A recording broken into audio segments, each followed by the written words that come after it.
नमस्कार, फाइटर समाचार में आपका स्वागत है। पेश आज 29 नवंबर शाम 7 बजे राजस्थान की खास खबरें। जोधपुर जिले में ऑनलाइन फ्रॉड में ठगी की रकम के लिए अकाउंट उपलब्ध करवाने और सेटलमेंट करने के मामले में ईडी ने छापेमारी में 37,50,000 रुपये कैश बरामद किए हैं। यह कार्रवाई एक घर में की गई है। ईडी के आने की भनक लगते ही मास्टरमाइंड पिता पुत्र पहले ही फरार हो गए। मामला बासनी थाना इलाके की राधाकृष्ण विहार कॉलोनी का है। जानकारी के अनुसार ईडी को इनपुट मिला था कि राधाकृष्ण विहार कॉलोनी में रहने वाले राकेश चौधरी पुत्र हीरालाल चौधरी साइबर क्रिमिनल के लिए काम करता है। वह ऑनलाइन खाते खुलवाने का मास्टरमाइंड है। ईडी को इनपुट मिला था कि राकेश के साथ पूरी गैंग है। इसमें 60 से 70 लोग काम कर रहे हैं जो ठगी के रुपयों को अलग अलग अकाउंट में खपाने का काम करते हैं। ईडी के यहां पहुंचने से पहले ही राकेश चौधरी और उसके पिता हीरालाल यहां से फरार हो गए। घर की तलाशी में ईडी को 37,50,000 रुपये मिले। जालोर में हुए सड़क हादसे में भाई बहन की मौत हो गई। भाई अपनी बहन और भांजी को बाइक पर शादी समारोह में ले जा रहा था। मेरे भाई की शादी थी। भाई बहन बिंदोरी में शामिल होने जा रहे थे। इस दौरान रास्ते में कार ने स्कूटी को टक्कर मार दी। दोनों की मौत हो गई। गुरुवार को घर में शादी बिना रुकावट के संपन्न हो, इसके लिए परिजन ने कई घंटे तक दर्द छुपाए रखा। कोतवाली थाने के एएसआई दानाराम ने बताया कि हादसा लेटा गांव में हुआ। जालोर के रतनपुरा रोड पर शंकर वाटिका निवासी 28 वर्षीय तुलसाराम बाइक पर अपनी बहन 25 वर्षीय पूजा, पत्नी जितेंद्र और भांजी सरोज को लेकर मेरे भाई के विवाह समारोह ननिहाल भैंसवाड़ा गांव में जा रहा था। लेटा गांव से आगे कानीवाड़ा मोड़ पर कार ने बाइक को टक्कर मार दी। हादसे में तुलसाराम और पूजा की मौत हो गई। पुलिस ने अज्ञात कार ड्राइवर के खिलाफ मामला दर्ज कर जांच शुरू कर दी है। राजस्थान लोक सेवा आयोग की ओर से भर्ती परीक्षाओं में भी अभ्यर्थियों का बायोमेट्रिक से सत्यापन होगा। इसके लिए आयोग को कार्मिक विभाग से हरी झंडी मिल गई है। इससे आयोग की भर्ती परीक्षाओं में दोहरे आवेदन करने वाले और डमी कैंडिडेट पर लगाम लगाई जा सकेगी। कार्मिक विभाग की 27 नवंबर 2024 को जारी की गई अधिसूचना के अनुसार आयोग अभ्यर्थियों के द्वारा किए जाने वाले दोहरे आवेदनों, अभ्यर्थियों के सत्यापन, जालसाजी एवं डमी कैंडिडेट की रोकथाम के लिए आधार सत्यापन प्रणाली का उपयोग कर सकेगा। इससे पूर्व माह सितंबर 2024 में भारत सरकार के इलेक्ट्रॉनिकी एवं सूचना प्रौद्योगिकी मंत्रालय द्वारा भी आधार कार्ड के माध्यम से अभ्यर्थियों का बायोमेट्रिक सत्यापन करने की अनुमति आयोग को प्राप्त हो गई थी। आयोग सचिव ने बताया कि डमी अभ्यर्थियों के प्रकरणों को देखते हुए आधार बायोमेट्रिक सत्यापन आयोग की विश्वसनीयता तथा कार्यप्रणाली में मील का पत्थर सिद्ध होगा। कोटा जिले में मासूम से रेप करने के करीब 4 साल पुराने मामले में पोक्सो कोर्ट ने आरोपी 19 वर्षीय बंटी को 20 साल के कठोर कारावास की सजा व 1,10,000 के अर्थदंड से दंडित किया है। आरोपी 4 साल पहले 8 वर्षीय मासूम को बेर तोड़ने के बहाने ले गया, फिर खाली मकान में ले जाकर उसके साथ रेप किया। 3 दिसंबर 2021 को पीड़िता की ताई ने थाने में शिकायत दी कि उसका देवर मजदूरी करने गया था। देवर की 8 साल की बेटी गली में बच्चों के साथ खेल रही थी। वही दुकान के पास युवक बंटी मिला। उसने साथ में चलकर बेर तोड़ने का झांसा दिया। 8 साल की बेटी व एक अन्य बच्चे को अपने साथ खेत पर ले गया। 20 रुपए देकर बच्चे को भगा दिया। 8 साल की मासूम को खाली मकान में ले गया और रेप किया। घर आकर बच्ची ने सारी बात बताई। पुलिस ने आरोपी को गिरफ्तार कर कोर्ट में चालान पेश किया।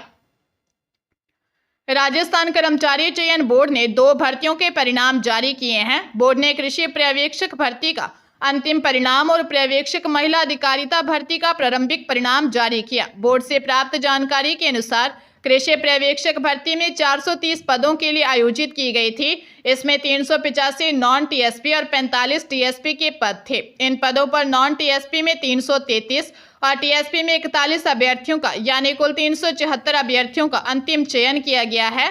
दूसरी तरफ बोर्ड ने पर्यवेक्षक महिला अधिकारिता विभाग की भर्ती में मेरिट वाइज परिणाम जारी किया। अब संबंधित विभाग द्वारा इन सूचीबद्ध अभ्यर्थियों के दस्तावेजों का सत्यापन किया जाएगा। इसके बाद अंतिम परिणाम जारी होगा। केंद्र की आयुष्मान भारत प्रधानमंत्री जन आरोग्य योजना में 70 वर्ष या उससे अधिक आयु के वरिष्ठ नागरिकों को जोड़ने की अनुमति के बाद प्रदेश सरकार ने भी मां योजना में नई श्रेणी शामिल कर कैशलेस इलाज की स्वीकृति दे दी है। Rajasthan state health insurance agency ने भी गाइडलाइन जारी कर दी है। योजना के तहत 70 वर्ष या उससे अधिक आयु के वरिष्ठ नागरिक प्रधानमंत्री जन आरोग्य योजना PMJAY या मुख्यमंत्री आयुष्मान योजना के तहत इलाज के लिए आवेदन कर सकते हैं। राज्य सरकार अधिकृत अस्पतालों में ही यह सुविधा दी जाएगी। इस योजना का खर्च Rajasthan state health insurance agency वहन करेगी। ऑनलाइन eKYC ऐप के माध्यम से हो जाएगी। अन्यथा आवेदन के लिए नजदीकी चिकित्सा केंद्र, ANM या CHO से संपर्क कर सकते हैं। प्रतापगढ़ जिले में नाबालिग के साथ दुष्कर्म के 5 साल पुराने मामले में कोर्ट ने आरोपी को 10 साल के कारावास और 36,000 रुपये जुर्माने से दंडित करते हुए जेल भेजा गया। मामले में विशेष न्यायाधीश पोक्सो कोर्ट प्रभात अग्रवाल ने टिप्पणी करते हुए लिखा कि समाज में अपराधियों का खुला घूमना खतरनाक है। नाबालिगों के साथ बढ़ते अपराध भी चिंता का विषय है। 2019 में सालमगढ़ थाने में पीड़िता की मां ने रिपोर्ट दी कि उसके नाबालिग बेटी के साथ आरोपी प्रभुलाल ने दुष्कर्म किया। मामले में जांच के बाद प्रभुलाल को गिरफ्तार किया गया था। तभी से यह मामला अदालत में विचाराधीन था। फैसला सुनाते हुए अग्रवाल ने टिप्पणी की कि ऐसे अपराधियों की आज़ादी समाज के लिए घातक है। अपराधों पर अंकुश लगाने के लिए इन्हें जेल में रखा जाए। साथ ही उन्होंने समाज में नाबालिग के साथ बढ़ रही घटनाओं पर भी चिंता जाहिर की। GST काउंसिल की 55वीं बैठक आगामी 20-21 दिसंबर को जैसलमेर में आयोजित होगी। बैठक में भाग लेने के लिए केंद्रीय वित्त मंत्री निर्मला सीतारमण भी जैसलमेर पहुंचेंगी। GST की बैठक में देश के सभी राज्यों के वित्त मंत्री व स्टेट हेड भी शामिल होंगे। बताया जा रहा है कि इस बैठक में GST काउंसिल कई वस्तुओं के टैक्स स्लैब में बदलाव कर सकती है। पूर्व में यह बैठक नवंबर में आयोजित होने वाली थी, जिसके बाद अब इसे दिसंबर में आयोजित किया जाएगा। बैठक में सभी राज्यों के वित्त मंत्री आगामी 2025-26 के बजट के संबंध में अपने सुझाव भी देंगे, जो आगामी 1 फरवरी को संसद में प्रस्तुत किए जाएंगे। जानकारों के मुताबिक GST परिषद की दिसंबर में आयोजित होने वाली 55वीं बैठक में कई महत्वपूर्ण फैसले हो सकते हैं। अलवर जिले के भिवाड़ी के खैरथल तिजारा थाने में धौलपुर के DSP मुनेश मीणा समेत 4 लोगों पर FIR दर्ज करवाई गई है। आरोप है कि पुलिस अधिकारी ने एक युवक का अपहरण किया और इसके परिवार वालों से 5 लाख रुपए की फिरौती मांगी। ठगी के मामले में फंसाने तक की धमकी दी। पुलिस ने इसका मुकदमा दर्ज नहीं किया तो पीड़ित की दादी ने कोर्ट की शरण ली। कोर्ट ने मामले की जांच SP या समकक्ष अधिकारी से कराने को कहा। SI सोहेल खान ने बताया कि धौलपुर के DSP मुनेश मीणा पहले तिजारा के DSP रह चुके हैं। DSP मुनेश मीणा बलवीर सिंह निवासी अमरगढ़ अलवर, अशोक कुमार निवासी गंगापुर सिटी व KK मीणा निवासी नारायणपुर कोटपुतली बहरोड के खिलाफ मामला दर्ज किया गया है। घटना सितंबर 2023 की है। पाली जिले में ग्राहकों को सोने चांदी के गहने बनाने के लिए लाखों रुपए लेकर फरार हुए ज्वेलर को पुलिस ने गिरफ्तार किया है। आरोपी अमानत के तौर पर लाखों रुपए का सोना चांदी और रुपए लेकर दुकान खाली कर भाग गया था। मारवाड़ जंक्शन SHO सरोज बैरवा ने बताया कि थाना इलाके के बिजलियावास गांव में भंवरलाल कुमावत के मकान में जोधपुर के रतकुड़िया पिपाड़ सिटी निवासी 27 साल का राकेश सोनी ने ज्वेलर शॉप लगाई थी।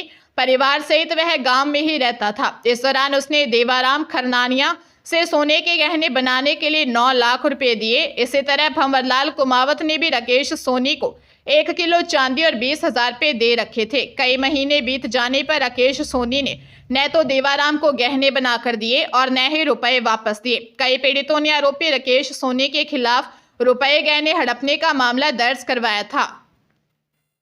चूरू जिले में 13 साल की विदेशी लड़की से रेप का मामला सामने आया। नाबालिग के पेट में दर्द होने पर घर वाले उसे DB अस्पताल ले गए, जहां जांच कराने पर नाबालिग करीब 5 महीने की प्रेग्नेंट निकली। नाबालिग घर वालों के साथ किराए के मकान में रह रही थी। महिला थाना अधिकारी करतार सिंह ने बताया कि पीड़िता के भाई ने रिपोर्ट दी कि वह रात को बहन के पेट में अचानक दर्द होने लगा, जिसे लेकर DB अस्पताल पहुंचे और उसकी जांच करवाई। जांच में वह प्रेग्नेंट निकली। पूछताछ में नाबालिग ने बताया कि करीब 5 महीने पहले एक युवक उसको जबरदस्ती जंगल में ले गया था, जहां उसके साथ रेप किया। युवक ने उसके बाद 3 बार नाबालिग से फिर रेप किया था।